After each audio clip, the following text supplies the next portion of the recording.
வணக்கம் நண்பர்களே. இந்த வீடியோ நம்ம என்ன பார்க்க போறோம்னா, தமிழகத்தில விஜய் அவர்கள் அண்மையில தமிழக வெற்றி கழகம்னு ஒரு கட்சி ஆரம்பிச்சிருந்தாரு. ரசிகர்களிடையும், தமிழக மக்களிடையும் ஒரு வரவேற்பு இருந்தது.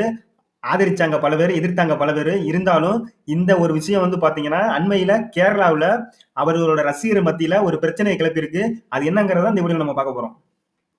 தமிழகத்தில பார்த்தீங்கன்னா, அண்ணா, கலைஞர், எம்ஜிஆர், ஜெயலலிதா, விஜயகாந்த், கமலஹாசன் இப்படி பார்த்தீங்கன்னா, பல பேர் வந்து சினிமா துறையிலிருந்து அரசியலுக்கு வர்றாங்க. வந்ததுல பார்த்தீங்கன்னா, ஒரு 2, 3 பேர் மட்டும் தான் ஒரு மிகப்பெரிய உச்சத்த அடைஞ்சாங்க தமிழகத்தில. ஆனா, இதே நிலை வந்து பார்த்தீங்கன்னா, கேரளாவுல அப்படி ஒண்ணு நடக்கிறதே கிடையாது.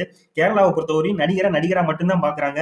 அவங்கள அரசியல்வாதியாக எந்த வகையிலுமே அந்த இளைஞர்களும் சரி, அங்க உள்ள பெரியவர்களும் சரி, அவர்கள ஒரு அரசியல்வாதியா பார்க்கிறதே கிடையாது. ஆனா, அந்த தமிழகத்தில மட்டும் தான் இந்த மாதிரி ஒரு நிலை ரொம்ப வருஷங்களா நீடிச்சுக்கிட்டு இருக்கு.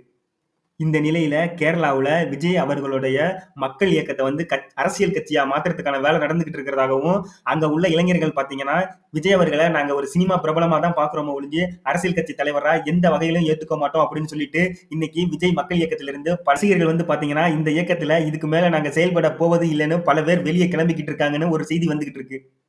கேரள இளைஞர்களும் சரி, மக்களும் சரி, நடிகர்கள நாடாள தலைவான்னு எந்த வகையிலயும் கூப்பிடுறதில்ல. அவர்கள சினிமா நடிகர்களாகவும், அரசியல்வாதிகள அரசியல்வாதிகளாகவும் பார்க்குறாங்க. ஆனா தமிழகத்தில அந்த மாரி ஒரு நிலை கிடையாது. ஒரு படம், 2 படம் நடிச்சுட்டாலே நாடாளவா தலைவா அப்படின்னு சொல்லி போஸ்ட் அடிக்கிற நிலைமையில தான் இன்னைக்கு தமிழகம் இருக்கிறது.